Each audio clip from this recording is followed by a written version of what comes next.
Welcome to I Finance Mortgage. Today I do have some amazing guests with me. I'd like to introduce Mark and Reauna Lopez.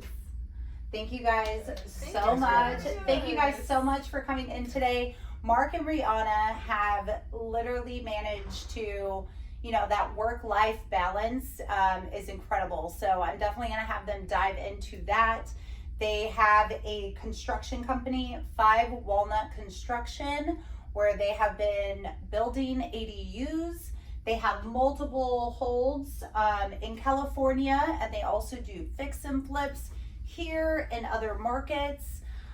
So just incredible, you guys, like to, really balance and just make all of that a reality. So kudos to you guys. And then why don't you just get started? How did you get started into investing? Which one came first? And kind of where, what led to now? Yeah. So I think our first investment was, I'm a military veteran. So thank you for serving. Bless you. So, so I'm a veteran, and I kept hearing about this VA loan. Yeah. So I used the VA loan to purchase a duplex. I was like, we'll live in one side and rent the other side.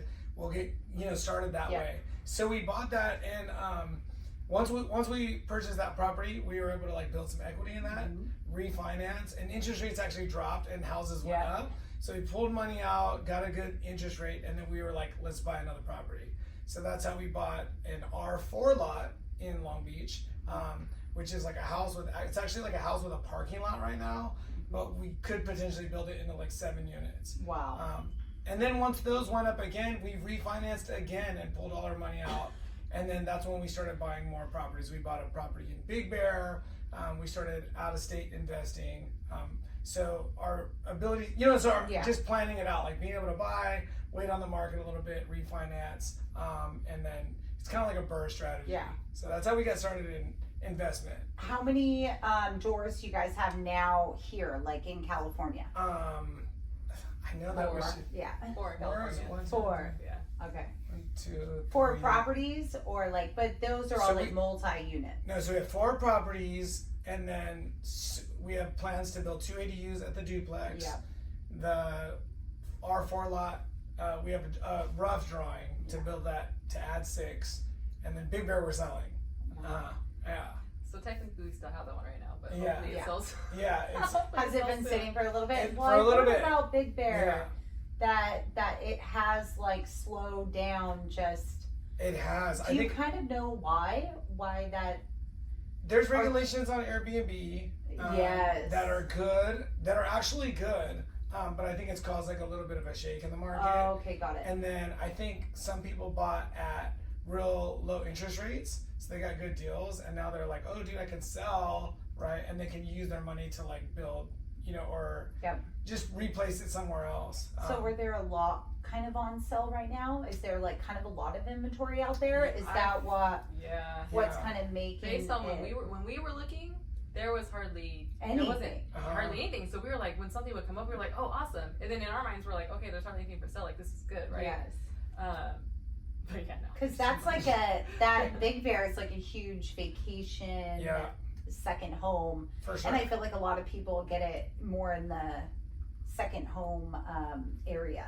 Yeah, it's for sure a second home situation. I think they changed the rules a little. The second home and the vacation, Ish. It used to be, they changed it. I think it was early 22, but second homes used to be viewed closer to primaries with the pricing. And then with all the Airbnb action, it's a hotel now, right? Now they changed that, so now a second home is almost identical with the pricing to an investment. Down payments are different, but the pricing. Yeah, I was looking at Big Bear for years on Zillow every day, looking certain blocks I wanted to buy, and we snowboard a lot, so I was like, I want to buy here. And I mean nothing for sale, and then pandemic hit and all that stuff, and it just blew up over there. So. And then if you guys sell that one, where is the next? Are you already are you going to transfer that somewhere? Yeah, so we would use those funds towards building our ADUs in Long Beach, and then we'd probably use some of that money for out-of-state investing. Awesome. And so let's start with the fix and flips. So you do a lot of that in California. What kind of drew you to this niche?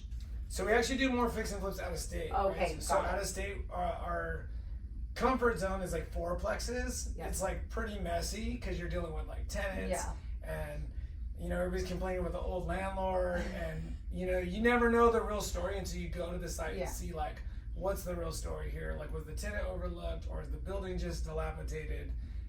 But it's always like a little bit messy, those flips, versus like if we bought single family homes there, it's like, oh, we just flipped the house. Yeah.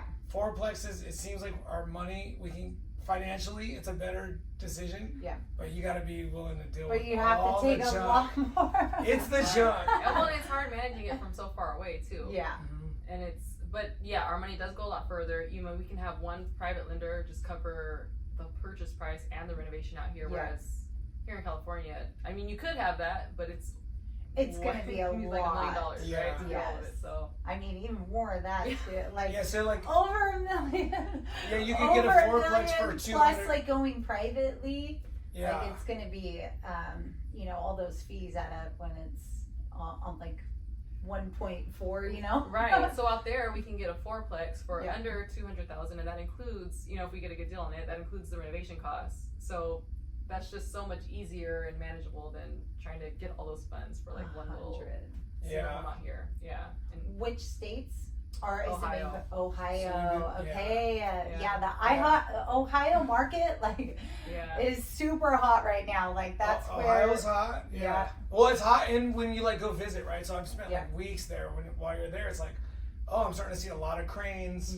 Building buildings, right? And you're seeing like, oh, like this rundown coffee shop, new owner. It's like nice now. Yeah. Like craft food trucks. It's like starting to turn. It's so it's really like, developing. oh, I've seen this before. I saw that in downtown LA. Yeah. Right? I've seen that in parts of Long Beach before. It's like, oh, I'm seeing it. Let's just keep doubling down there. Oh, that's amazing. And like all that development going on. And so let's go into your the construction business. So how have these two, like when you're doing fix and flips, or even if you're doing the holds, I take it that you probably do a lot of these projects yourself. Yeah. Or obviously like your team. How have those really like elevated each other in your success? Having that construction and being in real estate. Yeah. Well, nobody trusts a contractor, right? Yeah. Like contractors don't answer the phone. They don't get back to you. They don't want to. So it's like a crazy luxury to be able to have that, like our own teams and our own crews. So for sure, anything that we're working on it, right? Yeah. So there is a luxury for that. Also, being able to like really know what we're getting into, like most of the way. That's right? smart. We can't like know everything that can go wrong, but I have like a pretty fair eye, right? And my team, we have a pretty fair eye, like what can go wrong, what can we expect, so then we can make like a sound financial adjustment, decision on like should we move forward or should we like pass on this one. That's amazing. I never really thought of that. Like you already have that. When you're in an industry for so long, you can almost see, like just already prepare for the issues that even can come up. Yeah. I would say, like, I didn't even think of that at first. Like, that would definitely put you ahead of, like a standard investor. Yeah, like I mean, most investors, project, that's their like weakest link is like, oh, like I can't trust contractors. I can't, I don't know if that's the real number, right? Yeah. So like that's the biggest the weakest link. And for contractors, I think for them it's like getting the deals or being able to like fund the deal, right? Yeah. So, right? No, it is. Well, I'm laughing because I'm in an all women's investment group, and sometimes we'll do these Zoom calls, and they are always bashing on contractors. Yeah. And sometimes Mark will walk by like the other day, they're just like, "Oh, we hate contractors. They're terrible." And Mark was like, "Wait, what did they say?" What? So I just started laughing. I told him, I was like, "Mark heard you. He's a little bit offended. He's a contractor." And they're like, "No, we mean except for Mark. Yes. Mark." But like everybody hates contractors. Yeah. Especially investors, unless they have one that they really like. But generally speaking, but it takes a they while. don't like contractors. They feel like they never meet their timeline. They feel like you know what I mean? There's just like so many things. Well, let me just touch on it for a second. It's just the thing with contractors is like a real contractor, half of my job is just dealing with getting let down just like everybody else. Yeah. Like people bail on me all the time. People fail me all the time. They say I'm gonna be there and then they're not. They say, oh, I forgot my kid has this. Oh my, I mean, our own teams, right? They're like on the they're not everybody's consistent, right? Yeah. So I deal with people bailing me all the time. My friends that are contractors, same story. They're just dealing with people letting them down all the time. Yeah. So the reason why you go with a legit contractor is because I'm keeping you away from all that noise and I'm just making the job happen. But trust me, on the back end, it's not like I just have this crazy luxury. You know, I'm dealing with all the stuff of people bailing and stealing and all that stuff. I'm just like keeping it away from the client, you know? And if you are like, you will go do the job, I'm sure. Like, since it's your construction company, like, you'll still make sure that it gets done. The job's gonna be done. Yeah. No matter what that is. Even if I bring in a friend or a partner or somebody else, we'll get the job done. But yeah, on the back end, that stuff's happening to us too. And then what are like the biggest challenges that you've seen out here, maybe even with just getting them, maybe the homes ready on the hold or the flipping? Like, what are the biggest challenges and how do you overcome them? So the big ones here is like, I think getting the deals right in terms of flips, right? Yeah. So with a buy and hold, I'll talk about two parts. Buy and hold, it's like location, and then you just have to plan for like, maybe you're not gonna cash flow. You're losing money every month probably, right? And it's a long-term 10-year vision, 20-year vision, and you're gonna win crazy in buy and hold in California, right? Like, time's proven that. But for a flip, it's like all about the deal. And you see so many people putting offers on deals. And I'll talk to other people like, hey, what do you think is going to run? And it's like, they have no idea. Like, I'm running numbers. Like, there's this deal, unless they're doing something I don't know. I don't know. I don't see how the deal makes money, right? So, like, we've passed on so many deals here in the local area just because, like, oh man, I could get like so much more than that in Ohio, or even we're looking at like Indy or Kansas. It's like, oh, in these other areas, my money can go so much further. So in terms of the flips, it's like, I'm sure there's plenty of good ones out there. I hear so many great stories. We haven't come across like out here. It's tough. It's real tight. And some people might be buying it and flipping it to themselves, or they might buy like a flip scenario from like a wholesaler, but they're still going to hold it, or they're going to wait for just the right time. But I do see a lot of add value if they can build an ADU, right? So if they flip and they can build an ADU, now it's a whole nother house, right? It's like two houses. So I do see a lot of value there. It's just like, do you have the money to pull all that off, you know? Yeah. And I do love that point that you made. It really depends what you're looking for, because I have said that before. A lot of my investors, if they are still looking out here, they could be taking losses for a year or two, but they're looking at that bigger picture.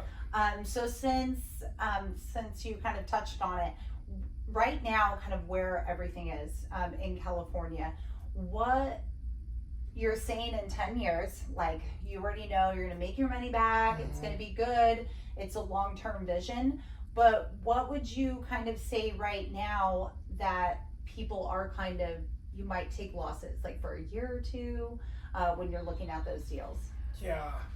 Like, or maybe more. It's tough.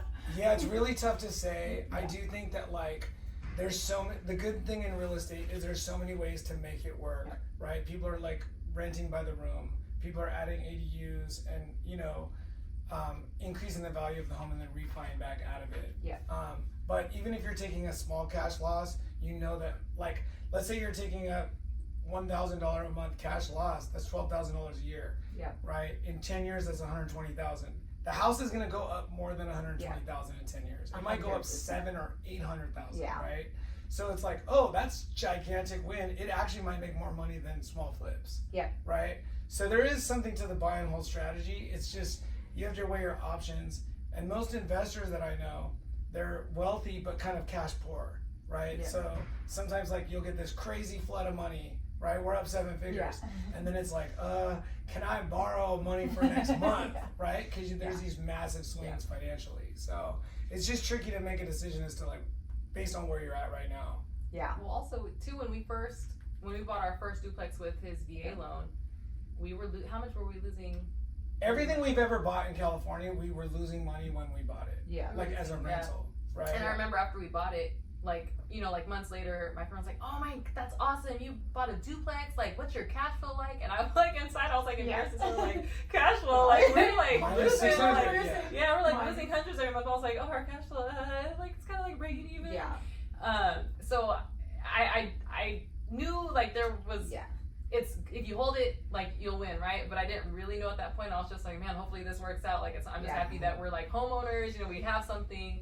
And then I think what we were able to pull out, like, I don't know how many years later we were able to pull out like $300,000 out of it. You know what I mean? And that's like, I was like, now I get it. Yeah. Now I get it. Because for a while I was a little worried, like, we're not making anything out this little duplex. Like, this is like. Yeah, every property we've ever bought in California, we lost money monthly. Yeah. But over the course of 5 years, 10 years, I mean, that duplex, it's increased about 700,000, right? Wow. Since we bought it. When did you purchase that? In 2014. Yeah, 14. Oh, wow. Right, and then like even some property that we have that R4 lot, it's like, oh, that's like 300,000 or 400,000, right? That it's appreciated. So it's like everything that we bought in California, we were losing out the gate. Yes. Right? But in the long run, it's like, oh, that made way more than if we were just trying to like exactly. cash flow in Ohio. In Ohio, we might cash flow $800 a month. But and it offsets it. I mean, it's really smart. It's very strategic to, you know, kind of turn them over there more quickly, sure. Get that cash flow. And then over here, it's kind of the whole. It's very smart. Yeah, we like basically like board everything out and say like, okay, this fourplex, should we flip it? Like, how much would we get right now? How long would it take us to make that in cash flow? And then that kind of holds you over, you know, until we like the prices out here. I mean, appreciation. I think they're anticipating like 7-10% this year. It's wild. California, I mean, the coasts are just wild. So that's, So it's super. I love how you put that. Yeah, that's like a great strategy. That I feel like a lot of people, you know, hey, maybe you are losing, but a little bit. In the long but run, you could take it, you could take out money from one of your properties, go over to Ohio, get some more cash flowing properties, and kind of, you know, until it comes up. Well, I've never seen someone buy and hold for a year. I mean, like decades, and lose in California. Yeah. Like I just haven't seen it where they were like just slow and steady won that race. So I'm like, okay, that's cool. But like we kind of want some active cash flow. Yeah, so it's no, it's so smart. So just trying to mix it up, you know. So smart. And for the ADUs, so maybe we can go in. So you're actually building these ADUs, which is awesome. I know that a lot of people have been trying to get them added on. The financing hasn't. You know, they're always changing. So you're mainly in LA County. So why don't you just kind of tell us a little bit about that and how the process kind of works? Yeah. If somebody wants to go, like, hey, if you have that equity, let's get some rental income flowing on your current property. Yeah. Still keep your 3% that you're sitting on. And just kind of tell us how that process works. Yeah, I mean, the biggest thing is having like the vision as to like what you want the ADU to do, right? So like I've never seen a bad ADU situation. Every time we finish an ADU, people are really happy they did it. Now, whether that's like for their college kid that's gonna live in the back house and go to school nearby, or grandma, or mom, or they just want to rent to somebody and they're getting active income, right? Or appreciate that, you know, increase the value of their home. ADUs always work in California. So it's always a good scenario. That's the first thing. The second thing is just like, or it's really just about having the vision. Like, what do you want to happen here? And then we can build it. You meet with the architect and the engineer. We get plans drawn up. I think it's cool to have like 2 or 3 plans and then pick one. And then once it goes through the city process, we can build it. And that could be converting a current garage. It could be building on top of the garage. It could be building a whole nother ground up structure, you know, at some other part of your property. It could be an extension of your property. There's so many different, I mean, it's the wild west. Wow, that's it's so wild. awesome. Yeah. I've been hearing a lot of the garage conversions. And then would this maybe be a little cheaper than building a full ADU, I imagine? It is. It's a little bit cheaper because you already have a roof and you already have some walls. But it really is building a new structure in terms of the inside. It's like a lot of times people are like, oh, I just add some plumbing and some electrical to my garage. It's like, no, dude. They make it like, you know, like earthquake retrofit, right? So we have like shear walls. It's like literally tons of construction when we're, you know, deconstructing the garage to get it right. It looks crazy, right? So we're really building it like a full home from the inside out. That's so wild. And that's so funny. Like, thanks to YouTube now, like, you probably get people all the time, like, I'm just going to do it, you know, DIY, like, I'm just going to do it myself. I watched the video. I know how to do it. And you're like, no, it needs to, like, actually be a secure foundation. No, for sure. Like, I wouldn't even build it myself. Like, just me and, like, my cousin or something. We wouldn't build it. I'd have, like, my crew build it. Because it's heavy construction going on. Yeah. And then for, like, the permits and stuff, do you kind of guide them in that area? Like, has that kind of held the process a bit? Have you seen that kind of move pretty quickly in LA? It seems like it's getting better. Like, they're getting more streamlined, and they're starting to understand, like, what's happening. It is brand new. Yeah. You know, kind of. Still just maybe. And it's not going away. Yeah. There's a housing shortage. I mean, they're, like, needing to build more, right? There's housing shortage, so, like, ADUs is a good answer. Yeah. In terms of, like, what I do is I normally meet with a prospective client, and I just tell them, like, here's, like, asterisks of things that could be, like, hidden costs. Yeah. Which is generally, like, the electrical setup or the plumbing drains, right? Yeah. Like, these things, an architect might design it, and it makes a lot of sense, but these are, like, hidden costs that could be an extra hidden $30,000 or $25,000. Oh, wow, yeah. So I've seen that a number of times, and I let people know in the beginning, it's like, oh, maybe it's better here because of this. So sometimes it's good to have, like, some, like, tell me what you want, and then let's take a look at it, and I can tell you. And like, that's really good that you, because you're also in construction too, and just really familiar with fixing houses yourself, so you could really kind of display it like this might not, you know, if it's like on a different wall. Like, I know it looks like it's 2 feet away, but it's also 30,000. Like, cause you never know, like, when you're rebuilding something, it's like, it's right here, but then it changes the whole, like, it just like one little patch of wall, and it's like, now it changes. Like, we have that exact scenario. So that duplex that we're that we're adding 2 units, we had this, like, perfect design to add the 2 units. But if you slid the second unit over here, or the 4th unit over here, it's like minus like $30,000-something. And it's like just as cool. But it's like, oh, like, I liked that original design, but this saves $30,000 and it's just as good. Like, why? Let's do that, right? So 100%. Yeah, I mean, like, little tweaks, you know, just conversations, and like, I would definitely that's wild, right? Yeah. I would definitely, and I mean, even for the audience, for people watching, like, ask these questions. Like, hey, do you have, you know, ask for some scenarios. Like, how does this look to you, like somebody designing it? Like, do you think it's gonna work? Like, what if we, like, that definitely helps to have those. Because honestly, this ADUs are so new, so not everyone is going to be so mindful and let them know, like, hey, 2 feet over can save you, you know. So that's definitely amazing that you present that, and you know, you're definitely, like, just an amazing way to do business. Yeah, I think if I had a piece of advice for the ADU build, it's like making sure that the architect, the engineer, and the builder and the homeowner, that they're all talking in the same room. It's like, hey, let's all just meet, whatever that costs for your hour, right? Let's all meet on site, and let's just say, like, how is this looking, and what can go right and what could go wrong, or what's something that we should look forward to. That one meeting, whatever that costs you, it could save you tens and tens of thousands of dollars. That is so, like, that is great advice. Just like 1 hour of your day, but it's so important for everybody, because I feel like most of the issues, you know, real estate in itself, it doesn't matter what you're doing, it is a process. You know, it doesn't matter what part, like the loan process, the you know, the realtor, the side, if you're the client, if you're building, fix and flip, like, it is a process, and nobody can do it by themselves. Yeah. Like you have to have, Communication, yeah. it's, everybody's got to be communicating, and, you know, I urge on my side, like, to have, you know, make sure you pick your team, that your realtor and your loan officer, and same thing with here.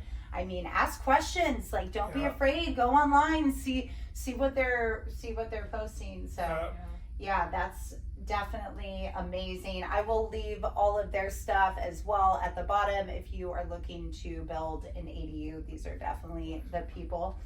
How much has that kind of gone up? Like, so has this year been kind of crazy for you guys a little bit? The ADU, with the builds? Yeah, the ADU, the phone rings a lot for that. Normally it's like in the infancy stage, so they're like, oh, I gotta find the money, or I have to like meet with, you know, a lender, I gotta figure this out, like what it's gonna look like in 6 to 8 months, right? Yeah.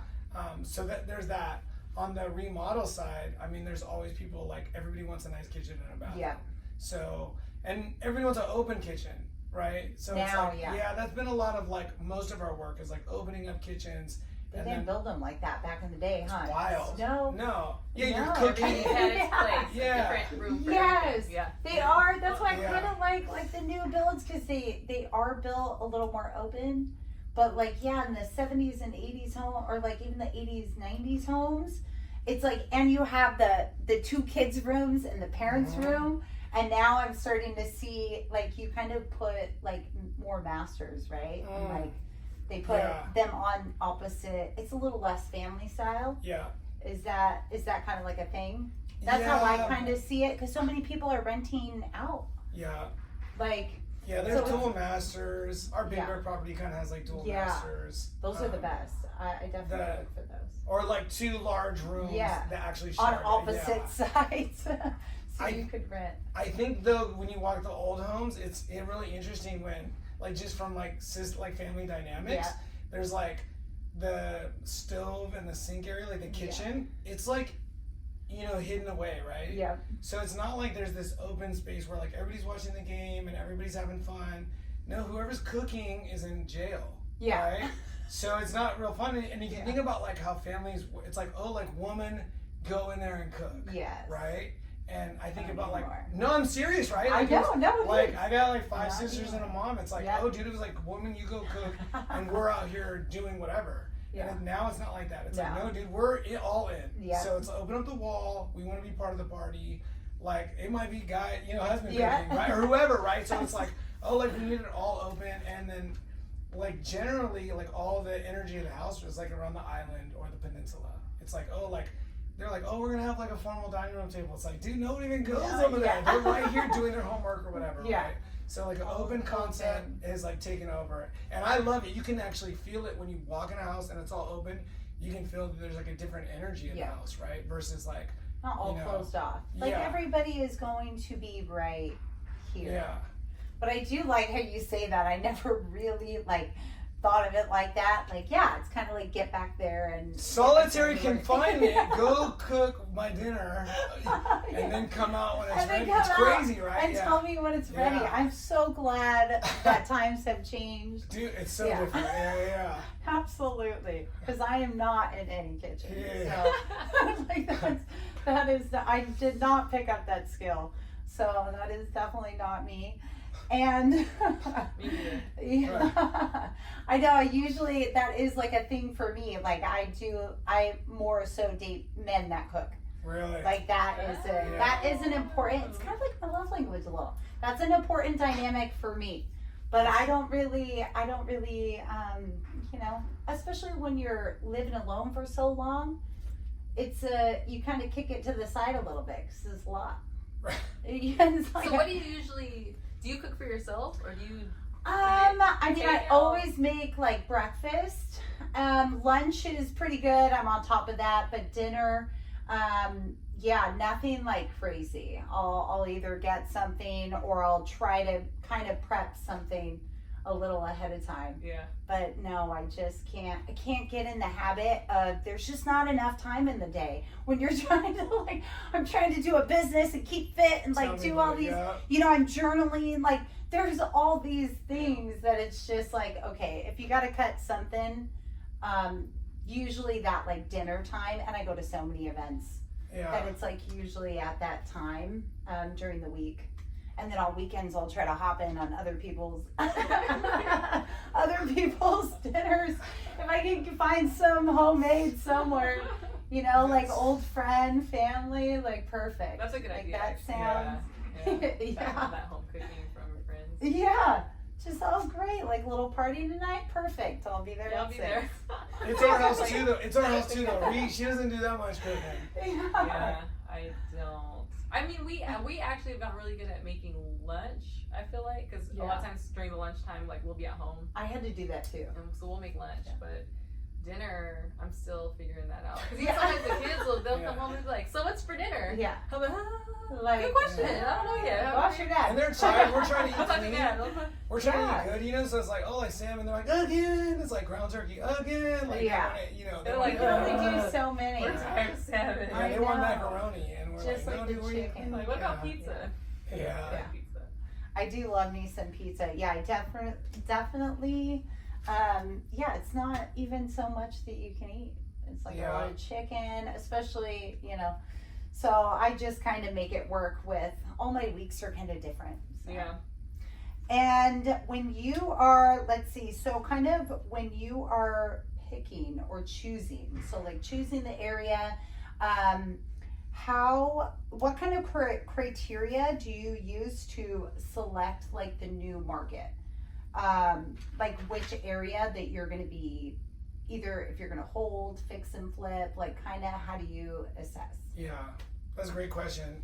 For buy and hold, it's on location, right? You can always sell a house that's in good location. Even if it's like a mid-level home, people that are moving up financially can buy into it. People that are like downsizing can move down into it. Okay. But everybody wants a good location. Yeah. So if it's buy and hold, location. If it's a fix and flip, it's just about the numbers. Yeah. Is there a demand that people are going to want it? So the reason why we like fourplexes is because there's a little bit of, I think that a niche where we try to, renovate the 3 units, and then the 4th unit, like we try to sell it where the 3 units are rented out, so there's cash coming in, and then the 4th unit is vacant. So someone who wants to be in investment, they can buy and like house hack, right? They can live in that unit, and the other units are paying for their building. Or an outside investor might just buy it and put their own tenant inside of there. But it offers like a little more availability for someone who's trying to get into multi-unit, a little space to move in. Like definitely help. Looking at all of the different things that you guys have done, ADUs, you have several businesses, construction, you're building the ADUs, and the fix and flips out of state. And you both are, working together, married. How do you, what are these key, maybe like a key strategy, or how do you maintain this work-life balance? I'm sure a lot of our audience is, we talked about it earlier, so much juggling, especially if you're an entrepreneur, it's kind of, 9 to 5s are one thing, but when you're a business owner, entrepreneur, it's kind of like 24/7. Yeah. So what are some things that you guys kind of think that you dialed into on that to kind of get that balance? Are we gonna let Rihanna start? Yeah, I feel like I'm still trying to find. I feel like it is a balancing act, but then it's always like something's always unbalanced, right? Yep. So I feel like last year we were like killing it with work and business was booming, and like I feel like as far as work we were like super successful, but then I started noticing like, wait, like our marriage is not like, we're not spending as much quality time as we were together. So I noticed like this was up here, like work was up here, but these other things were not getting the attention that it needed. So then I had to tweak it a little bit. It's like, okay, well, I'm going to give less attention to work now. You know what I mean? So I'm not getting back to people as fast as I was. I'm not like, working as much as I was. Before, I feel like I would go pick up the kids, come home. While they were doing their homework, I would still like sit on the computer and work while they were like in the other room doing their homework. So I've had to kind of change that. I have less work hours during the day now. I only work once they're home from school. I pretty much check out, and now I sit down and I help them with their homework. You know what I mean? Because then I realize also like, they're not probably not doing as good in school as they should be, or they're not as far along. It's like, man, because we haven't been giving that the attention. We were like focusing everything on work, and then kind of just relying on the school system to teach them. And then I started realizing, like, oh no, we can't do that. Like, let me sit down with you and do your homework. And then I also just realized, I think with us being married and having a business together, sometimes if he was doing something in the business that would annoy me, like for example, estimates. Like he is such a good contractor. He can build anything. He's so good with the clients. Like he really, really, truly cares about all of our clients, and he wants them to get like their best investment. He wants the work to be great. But for people who are coming to us and they want an estimate, he's just not good at paperwork. He's not. He cannot sit at a computer for long periods of time and crunch the numbers. He just has he can do it. He just has a hard time with it. So he would take forever to get back to people with estimates. And here I am over here. Okay, like well, he should have it to you by the end of the week. Here comes the end of the week. The estimate's not done. Here comes the next week. The estimate's not done. And I would get so angry. It's like, you have me telling these people that you're gonna get them this estimate. I now have to come back to them and tell them you're not giving me the estimate, and then the second thing, you still don't have it, and I would be so angry with him. I would be so angry.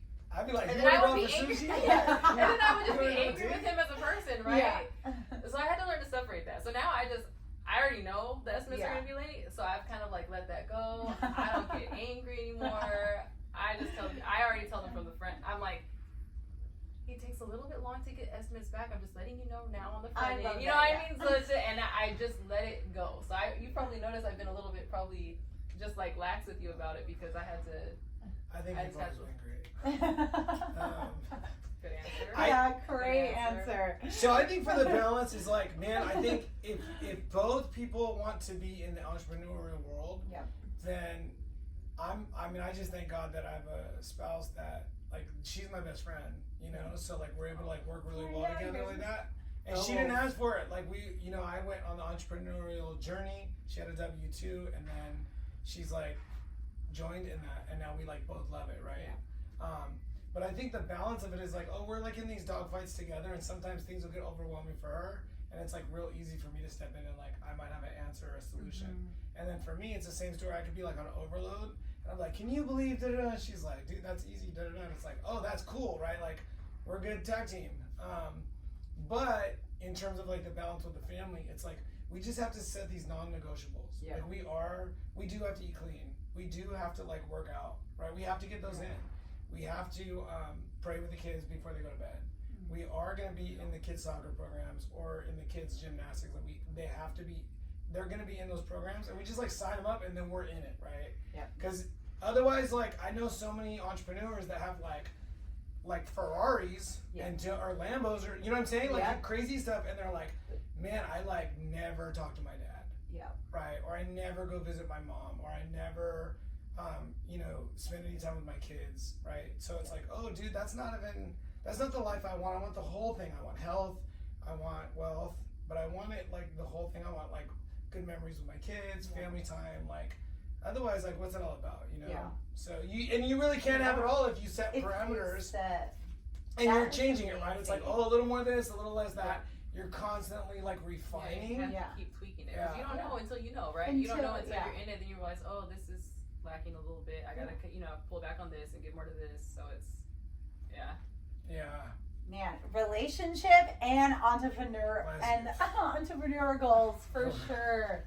No, that is amazing. I mean, ultimately, I agree with you. Like how I look at success, I'm the same way. Like when I see someone like, yes, they're rich, but they don't have relationship with their family or anything, to me, that's like not my definition of success. You know, I definitely try to keep that balance, and the balance is going to be different for everyone. For sure. But it's with that intention too, to have that intention and intentionally pick as long as your values line up, and like these are non-negotiables. And I feel like that's definitely one of the keys.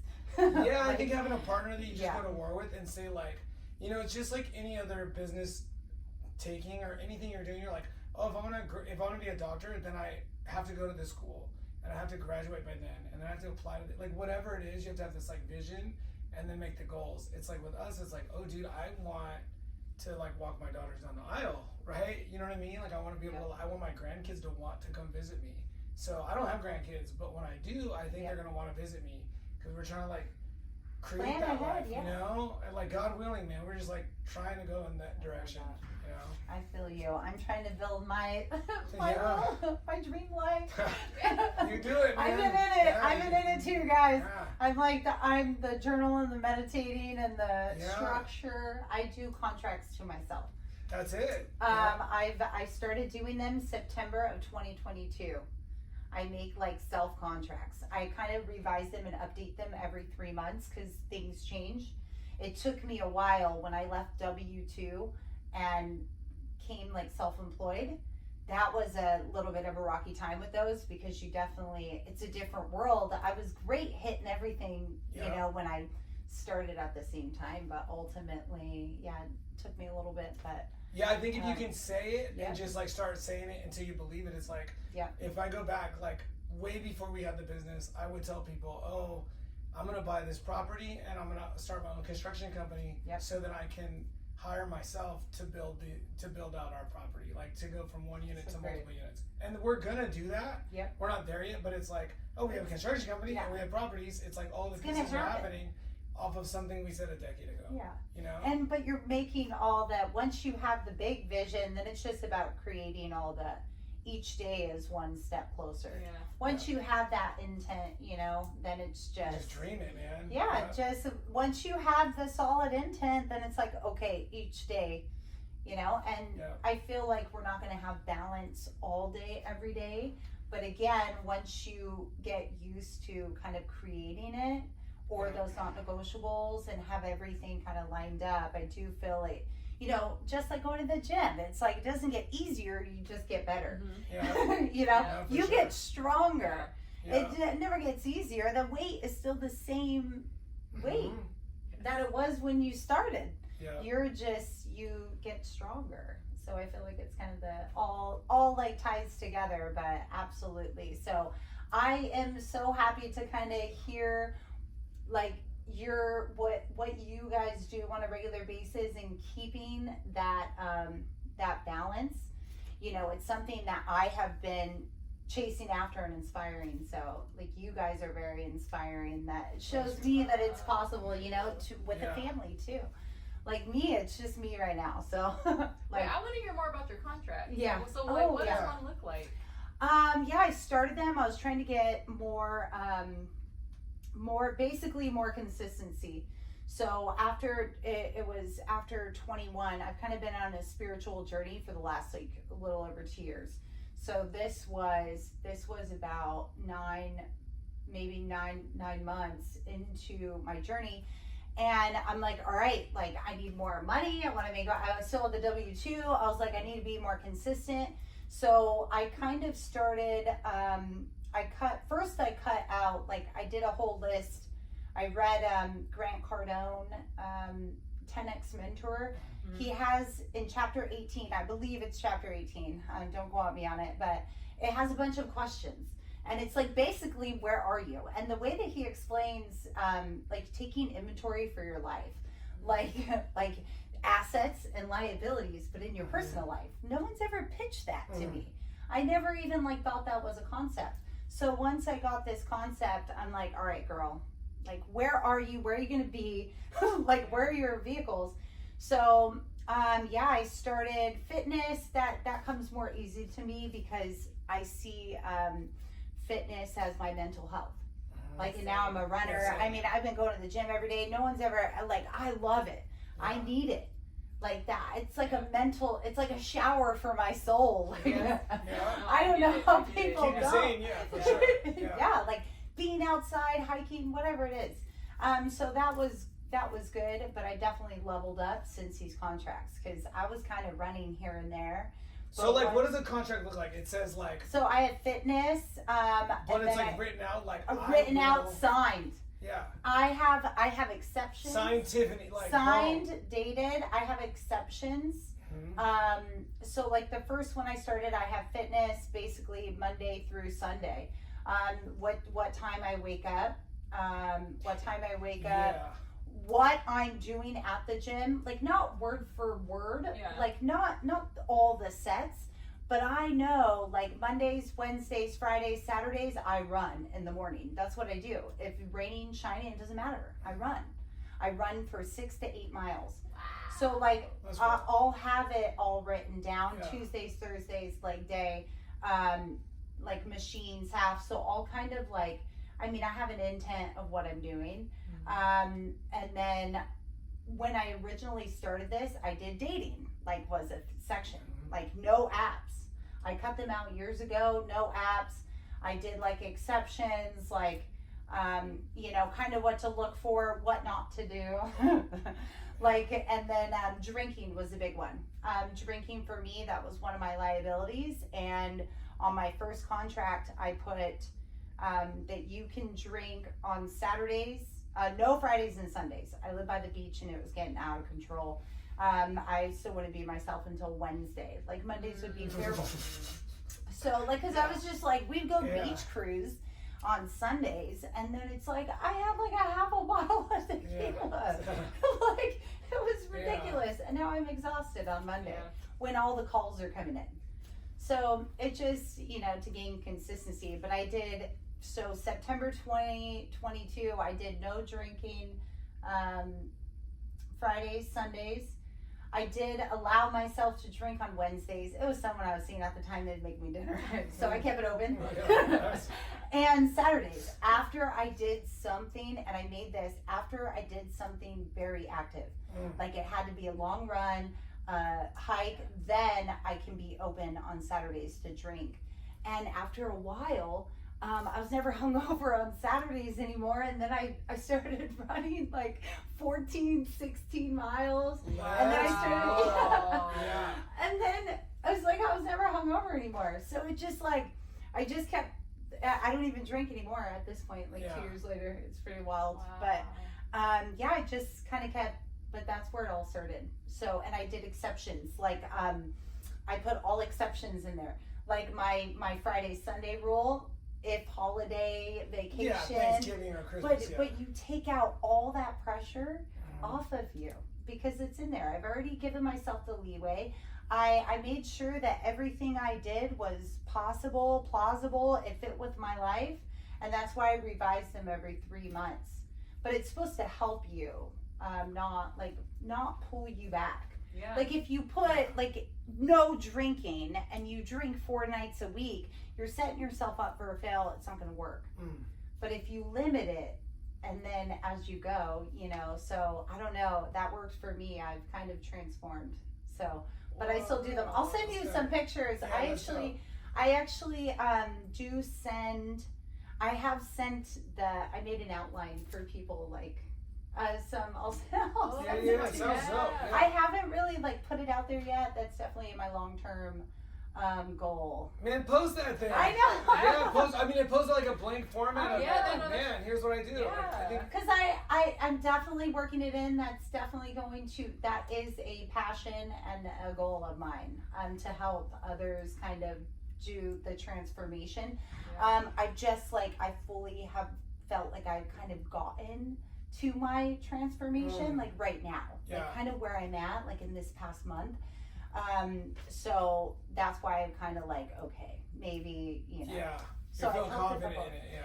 Yeah, that it's, you know, because yes, I want to help, but I want to be able to really break it down too. Yeah. You know, I want to be able, because then I'll put videos together probably. But yeah, that's a goal. I'll help some. That is one of my long term.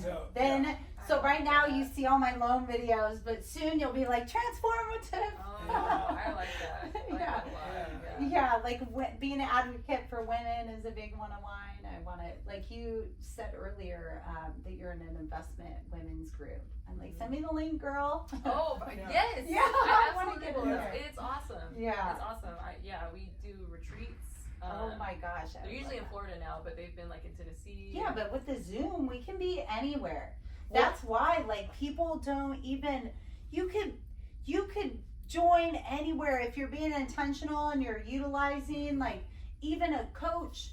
You could have a coach from a different state, or if that's who you like, you know, somebody that you may have never even had access to. Yeah. And I kind of like, you know, when you're kind of starting out, you don't have a lot of money. Like I couldn't go and just get a bunch of coaches. But like, yeah, I went on YouTube and I just started, I went ham on like audiobooks, podcasts. For sure. And I just like, you know, kept kind of climbing that way. So definitely, yeah, I mean, and that's why I love doing this as well. Get that information out there. But how about, so we're going to wrap up here. But why don't you guys give some advice to a future, you know, maybe a couple, maybe a future investor that might be on the sidelines, thinks it's not possible.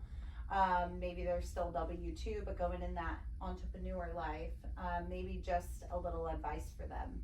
Yeah. You want me to start? Yeah. Let me see. I think there's a couple things. I think one is just go in already expecting for you to make mistakes. Because I feel like you can sit on the sidelines just because you're so scared to make a huge mistake and you're so scared to lose money. So I feel like just know that you have this goal in mind. You're going to get there. You're going to make mistakes along the way and you're probably going to lose some money. But if you keep going, you're going to make that money back up, you know, in some way. Get a mentor. That'll help you make less mistakes. Learn from their mistakes.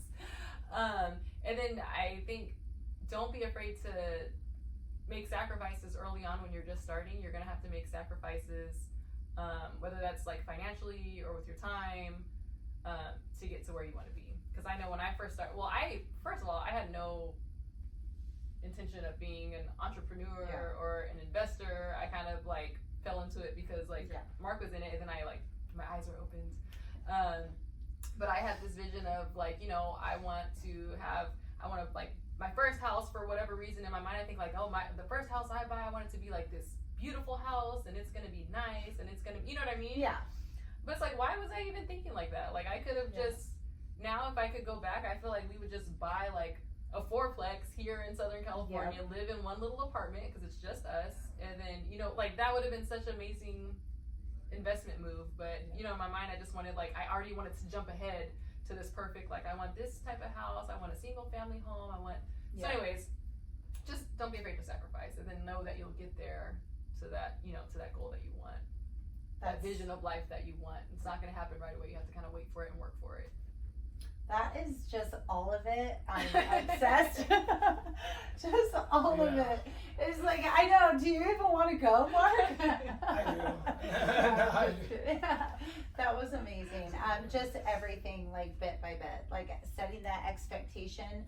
I feel like that was kind of big for me when I went from W-2 to self-employed, that people kept planting this thing in my mind.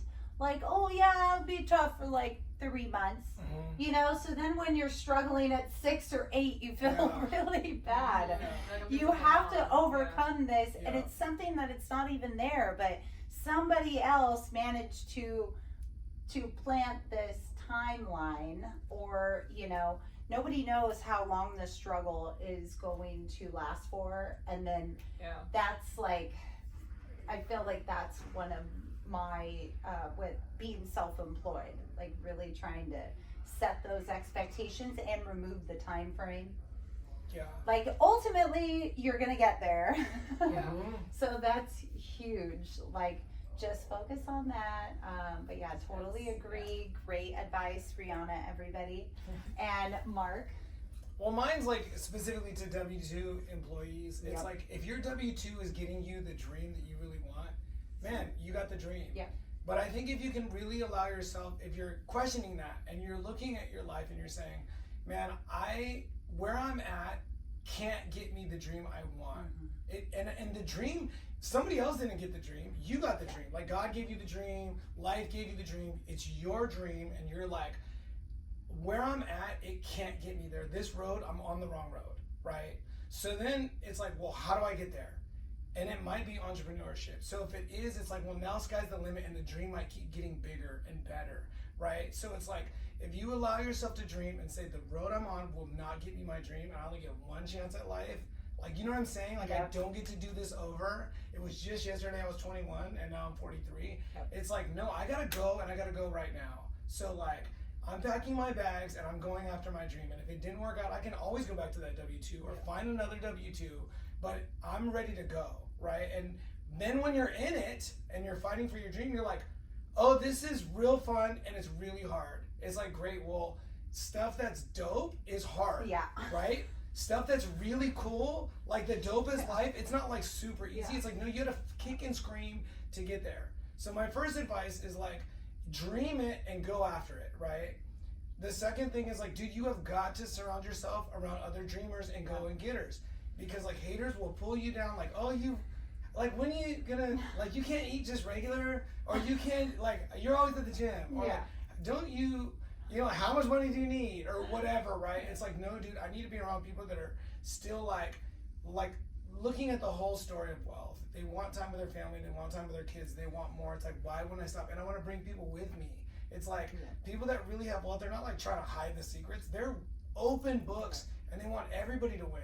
So you have to surround yourself with people that are trying to win as well. So that's my advice, is like, dream it and go after it, and then like, you are who you hang around. You hang around gangsters, you're gonna walk like a gangster. You know, I'm serious, right? Like, so you gotta surround yourself with people that are looking for the same life as you. Just wow. I'm like obsessed with both of your answers. No, absolutely. Environment is It's everything, huge. dude. Yeah. It really, I mean, that liability and asset thing, like same thing with people.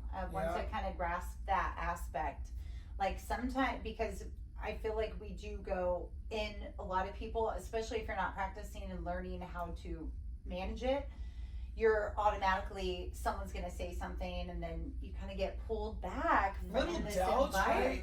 right? They Just plant these little seeds, and then you're like, oh yeah, I can't do that. Yeah.